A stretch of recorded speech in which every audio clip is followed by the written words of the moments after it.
Hello friends, welcome to Ajit study centre. तो आज के इस वीडियो में हम लोग हिंदी ट्रांसलेट को इंग्लिश ट्रांसलेट बनाने के लिए सीखने वाले हैं। तो आप इस वीडियो को बिना स्किप किए पूरा अंत तक ध्यान से देखिए। तो चलिए शुरू करते हैं आज के इस वीडियो को। आज का यह ट्रांसलेट प्रेजेंट इंडेफिनिट टेंस का ट्रांसलेट है। तो देखिए, प्रेजेंट इंडेफिनिट टेंस का बनाने का नियम, यानी कि जिसे रूल भी कह सकते हैं और जिसे स्ट्रक्चर भी कहते हैं। स्ट्रक्चर क्या होता है? स्ट्रक्चर होता है सब्जेक्ट प्लस V1 या V5 प्लस ऑब्जेक्ट। तो बनाने का नियम होता है सब्जेक्ट प्लस V1 या V5 प्लस ऑब्जेक्ट।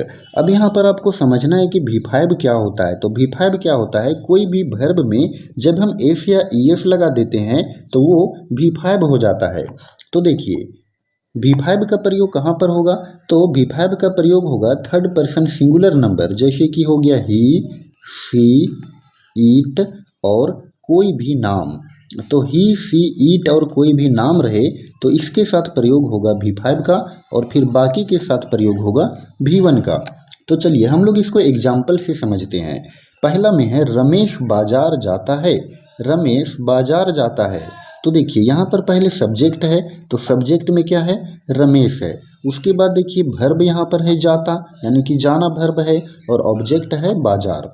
तो देखिए रमेश, तो सब्जेक्ट में है रमेश, तो यहाँ पर हम लोग लिखे रमेश। उसके बाद यहाँ पर देखिए नाम है, रमेश जो है एक नाम है। तो जब नाम रहे तो वर्ब के पांचवा रूप का प्रयोग होगा। तो वर्ब यहाँ पर क्या है? जाना। तो जाना का इंग्लिश होता है गो, लेकिन यहाँ पर इसको V5 बनाना है, यानी कि जब इसमें हम ES लगा दे देंगे तो ये हो जाएगा गोज, और जाने के साथ टू का प्रयोग होता है, और बाजार का इंग्लिश मार्केट, और फिर फुल स्टॉप। तो इस तरह से देखिए रमेश बाजार जाता है, रमेश गोज टू मार्केट। अगला सेंटेंस है तुम विद्यालय जाते हो। तो तुम विद्यालय जाते हो, तुम का इंग्लिश क्या होगा? यू होगा। और बताइए तुम क्या है? थर्ड पर्सन सिंगुलर नंबर है क्या? थर्ड पर्सन सिंगुलर नंबर सिर्फ ही, शी, ईट और नाम होता है। यहाँ पर तुम थर्ड पर्सन सिंगुलर नंबर नहीं है। तो यू के साथ V1 का प्रयोग होगा। तो यहाँ पर जाना है V1, तो यहाँ पर हो गया यू गो, और फिर गो के साथ टू का प्रयोग, और फिर विद्यालय का इंग्लिश हो जाएगा स्कूल। तो इस तरह से यू गो टू स्कूल, तुम विद्यालय जाते हो। अगला है हम लोग किताब पढ़ते हैं। हम लोग किताब पढ़ते हैं, हम लोग का इंग्लिश हो जाएगा वी, और वी के साथ देखिए यहाँ पर पढ़ना का होता है रीड।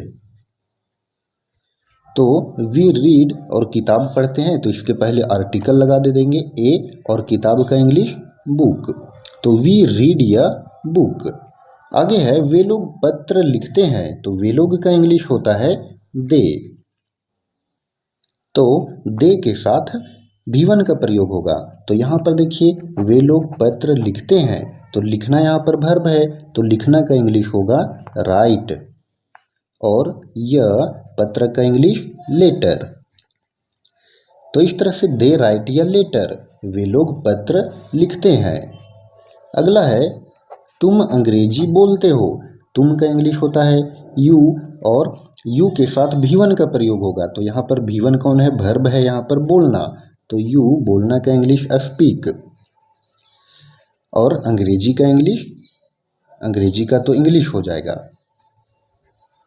तो इस तरह से तुम अंग्रेजी बोलते हो, इसका ट्रांसलेट बन गया यू स्पीक इंग्लिश। आगे है वह गाना गाती है। वह गाना गाती है, वह गाती है मतलब कि यहाँ पर एक लड़की है, तो वह का इंग्लिश हो जाएगा सी। और देखिए यहाँ पर अभी हम लोग देखे थे कि ही, शी, ईट और कोई भी नाम रहे तो वो थर्ड पर्सन सिंगुलर नंबर होता है, और उसके साथ प्रयोग होता है V5 का। तो देखिए यहाँ पर हो गया सी, और यहाँ पर गाना, गाना का इंग्लिश क्या होगा? गाना का इंग्लिश होगा सिंग। तो यहाँ पर एस लगेगा क्योंकि V5 है। उसके बाद सी सिंग्स या सॉन्ग, सॉन्ग मतलब गाना, सी सिंग्स या सॉन्ग। आगे है महेश सब्जी बेचता है। महेश क्या करता है? सब्जी बेचता है तो महेश का इंग्लिश हो गया महेश। और महेश एक नाम भी है तो बेचना का इंग्लिश होता है सेल, SELL सेल। महेश एक नाम है, थर्ड पर्सन सिंगुलर नंबर है, इसीलिए यहाँ पर इसका वर्ब में एस लगाएंगे, तब ये बन गया V5। और सब्जी यहाँ पर ऑब्जेक्ट में है तो सब्जी का इंग्लिश हो गया वेजिटेबल्स। तो इस तरह से महेश सेल्स वेजिटेबल्स, महेश सब्जी बेचता है। आगे है राधा फुटबॉल खेलती है। राधा फुटबॉल खेलती है तो देखिए राधा क्या है, राधा एक नाम है तो राधा का राधा हो गया। अब देखिए खेलना, खेलना का हो गया प्ले, और यहाँ पर हम राधा एक थर्ड पर्सन सिंगुलर नंबर है तो यहाँ पर हम एस लगाएंगे, तो Radha plays football, full stop. फिर है राम सोता है। राम क्या करता है, सोता है, तो राम क्या है, राम जो है एक नाम है, ये थर्ड पर्सन सिंगुलर नंबर है, इसीलिए इसका वर्ब में हम एस लगाएंगे, तो स्लीप का स्लिप्स लगा देंगे। तो ये हो गया एस लगा देने पर स्लिप्स, राम सोता है, राम स्लिप्स। चलिए आगे है मेरी माँ खाना पकाती है। तो मेरी माँ खाना पकाती है यानी कि माँ एक फीमेल है तो वो भी थर्ड पर्सन सिंगुलर नंबर हो जाएगा, तो मेरी माँ खाना पकाती है तो हो जाएगा माई मदर। पकाना का, वो खाना पकाना का होता है कुक, COOK, और ये थर्ड पर्सन सिंगुलर नंबर है तो यहाँ पर लगेगा एस, कुक्स, माई मदर कुक्स फूड। भोजन का या तो खाना का हो जाएगा फूड, तो इस तरह से मेरी माँ खाना पकाती है, माई मदर कुक्स फूड। चलिए आगे है हम लोग सिनेमा देखते हैं। तो हम लोग सिनेमा देखते हैं, इसका इंग्लिश ट्रांसलेट क्या बनेगा, इसका आप लोग कमेंट बॉक्स में जवाब देना है। जिसका भी आंसर सही होगा उसे मैं रिप्लाई करूंगा। एक हिंट आपको देता हूं, देखना का इंग्लिश हो जाएगा वॉच, WATCH, सिनेमा देखना का वॉच होता है। तो फ्रेंड्स आई होप कि आपको ये वीडियो अच्छे से समझ में आया होगा। अगर आपको ये वीडियो पसंद आया हो तो आप इस वीडियो को लाइक करें और चैनल पर नए हो तो चैनल को भी सब्सक्राइब करें। धन्यवाद।